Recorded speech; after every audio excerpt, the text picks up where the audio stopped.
Ya se acerca la temporada de declaración de impuestos, de declaración de taxes al tío Sam, y en este video quiero hablar de algunos términos que debes entender y tener en cuenta a la hora de declarar tus impuestos, de cómo calcular lo que le debes al tío Sam, entender un poco lo que es el tax bracket y por último hablar de algunos errores que veo muy en común en alguna gente cercana y errores que en algún momento he cometido.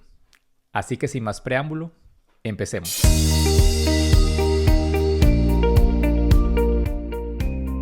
¿Qué tal mi gente? Nuevamente su primo Sasha por acá. Bienvenidos a esta tribu financiera donde aprenderás a establecer unas finanzas saludables y así alcanzar tu libertad financiera. Si eres nuevo al canal, te invito a que te suscribas, le des like, comentes y compartas. No se te olvide de darle a la campanita para que seas notificado cada vez que subamos contenido nuevo. Empecemos por entender algunos términos. Y lo primero que debemos entender es que hay taxes federales y taxes estatales. En este video nos vamos a enfocar en lo que son taxes federales. El segundo término son deducciones. Estos reducen tu ingreso imponible. Y hay dos tipos, deducciones estándar y deducciones detalladas. La gran mayoría de gente entra en lo que son deducciones estándar, que más adelante vamos a ver cuánto es ese valor. El tercer término son los créditos, y este valor o esta cantidad se le resta al monto que le debes al tío Sam, inclusive llevándote a ser reembolsado de dinero por el gobierno. En cuanto a declaraciones, tú puedes hacer la declaración cada año. Creo yo que gran parte de la población entra en este grupo, se declara la renta cada año, la declaración de impuestos, o lo puedes hacer trimestralmente. Muchas compañías o de pronto trabajadores independientes lo hacen cada 3 meses, pero usualmente es cada año, declaración cada año. Ok, antes de hablar de lo que es el tax bracket, esta escala de impuestos y ver un ejemplo con números, quiero hablar de algunos errores que veo en común. Y quiero empezar primero con el empleado. Usualmente en cada cheque o cada cheque que tú recibes de tu salario, ya sea cada semana, cada 2 semanas, tu empleador debería sacar un monto para taxes federales. Este monto en muchas ocasiones es diferente a lo que tú deberías pagar al final del año.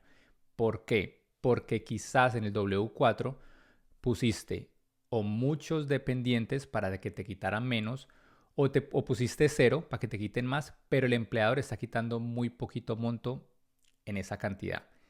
Ese fue un error de los errores que yo cometí al comienzo cuando era un estudiante. El empleador para quien yo trabajaba me quitaba muy poquito y al final del mes terminé pagando mucho más porque de lo que yo había ingresado, el gobierno necesitaba mucho más dinero de lo que ellos habían colectado durante el año. Entonces es un error fatal porque no estás preparado cuando vas a declarar que tienes que pagarle al gobierno, al tío Sam. Que después vamos a ver cuál es ese monto que deberías tú pagar al final del año. En el ejemplo con la escala y el bracket de la escala de impuestos. El segundo error, y lo veo mucho en lo que son trabajadores independientes, y este es un error, un doble error. El primero es de que empiezan a trabajar, tienen sus ingresos, pero nunca se preparan o no llevan las finanzas de su emprendimiento o de su negocio de tal manera que lo preparen para los taxes al final del año cuando vayan a declarar los impuestos. Entonces, esta regla es la que yo comparto con mucha gente que a veces me pregunta en cuanto a trabajadores independientes cómo deberían manejar sus finanzas, y es la siguiente. Cuando lleguen ingresos a tu cuenta, lo vas a dividir en 3 categorías. La primera es un 33% que va a ser para pagar taxes o impuestos al final del año. No vas a pagar 33%, pero vas a ser precavido y vas a destinar un 33% para esos gastos. Posiblemente vas a estar entre 18 a 22% o 25% a pagar impuestos. El segundo monto va a ser 33% y este monto lo vas a destinar para el funcionamiento de tu negocio o de tu empresa. Y 34% va a ser como si tu empresa te estuviera pagando un salario. Con ese 34% vas a tener que vivir tú o tener tus gastos.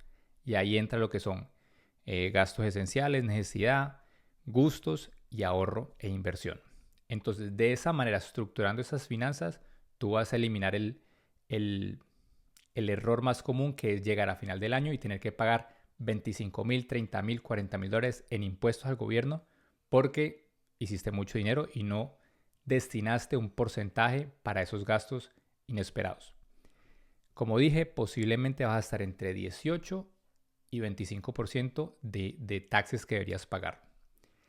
El segundo error, como se ven en esa dificultad de tener que pagar todo ese monto, empiezan a poner gastos como si fuesen gastos de negocio, que está bien. O sea, tú tienes que deducir todos tus gastos de operación, de funcionamiento, pero lo que hace es que baja todo tu ingreso imponible y entonces terminas pagando menos al gobierno del tío Sam, no sé, 20,000, 30,000 de ganancias supuestamente y pagas impuestos sobre esos 30,000. ¿Qué pasa, muchachos? Lo que pasa es que es como haces el biobobo. Sí, pagaste menos, pero cuando vayas a un banco a necesitar un préstamo, a aplicar para una casa, el banco solamente va a ver, no va a ver tu salario bruto de todo lo que hiciste, sino que va a ver tu salario neto, que son esos 25,000, 30,000, $40,000 que estás declarando, muy por debajo de pronto esos 125,000, 150,000, $200,000 que en verdad hiciste. Cuando un banco ve ese monto apenas de 30,000, 40,000, es muy difícil que te ayuden con un préstamo. Entonces hay que saber manejar esas finanzas y por eso dije, divídanlo en tres: 33% para los taxes, 33% para el funcionamiento de tu activo, de tu empresa, y el 34% para tu vivir. De esa manera tú muestras al banco que estás equilibrado y balanceado y que puedes tener dinero o acceso a más dinero dependiendo de esta situación. Entonces, hablando del tax bracket, de esta escala de impuestos, tengamos en cuenta que esta escala de impuestos aquí en los Estados Unidos es progresiva. Es decir, tú vas a pagar un porcentaje por tramo de ingreso. Ahora lo muestro en la pantalla que estamos viendo. No vas a pagar un porcentaje por tu salario sujeto a impuestos. Y ahora un ejemplo, vamos a ver que estoy utilizando Intuit TurboTax, una de las páginas donde tú puedes declarar tus impuestos. Igual aconsejo mucho hablar con un contador para que sea él el que te guíe.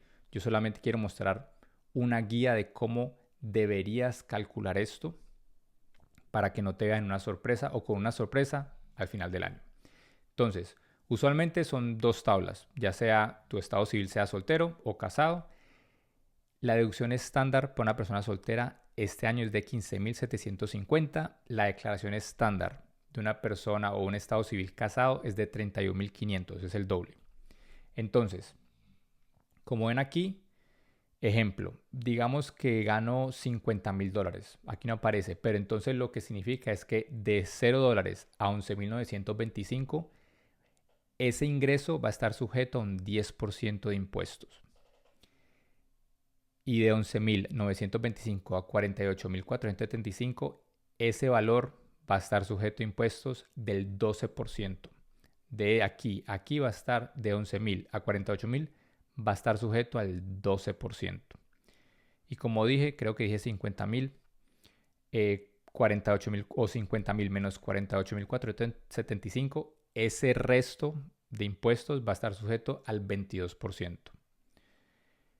La tabla para un estado civil casado cambia. Ya este valor es un poquitico más alto. En vez de 11,000 va a ser 23,000, pero va a estar sujeto igual al 10%.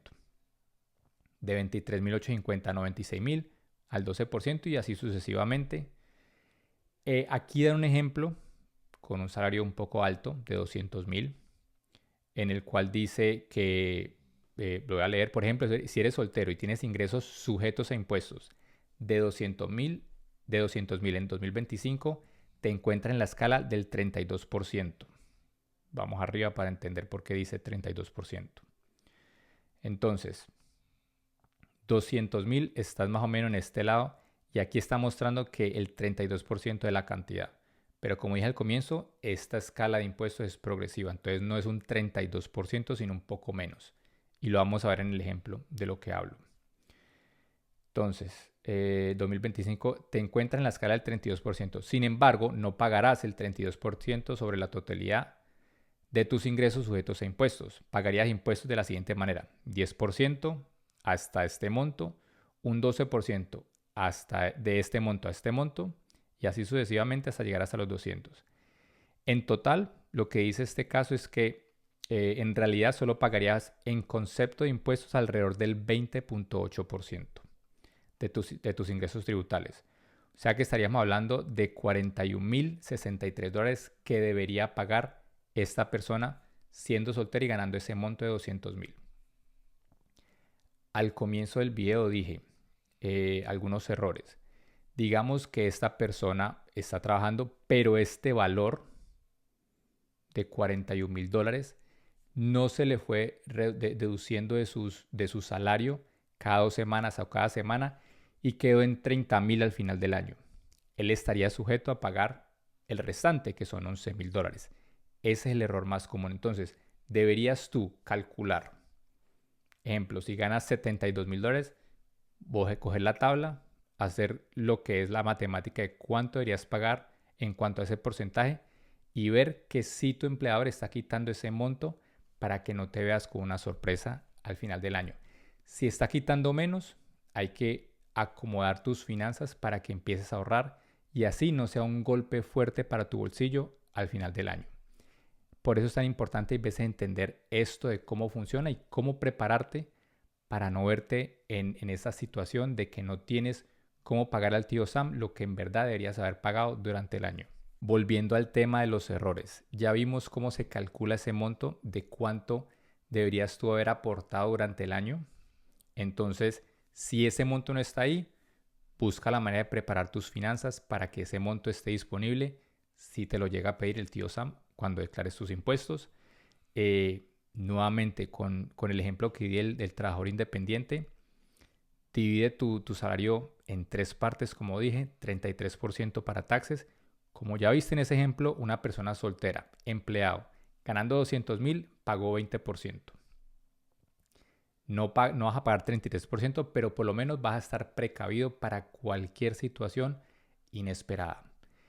El otro 33% es para hacer crecer tu empresa, seguir funcionando y hacerla de que tú no toques de tu bolsillo dinero para meterle al negocio. Y ese 34% acostumbrarte a vivir con ese monto. ¿Por qué?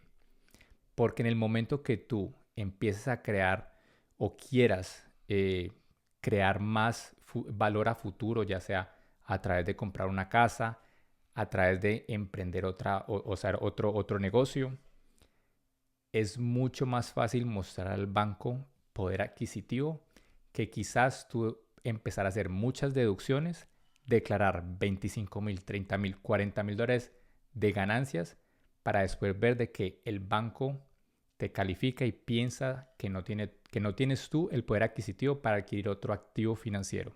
Entonces, empezar a manejar tus finanzas de esa manera es fundamental. Parceros y parceras, espero este contenido haya sido de gran ayuda. Si les gustó, por favor denle like, suscríbanse y compártanlo. Les deseo un excelente resto de día, un abrazo y las mejores vibras.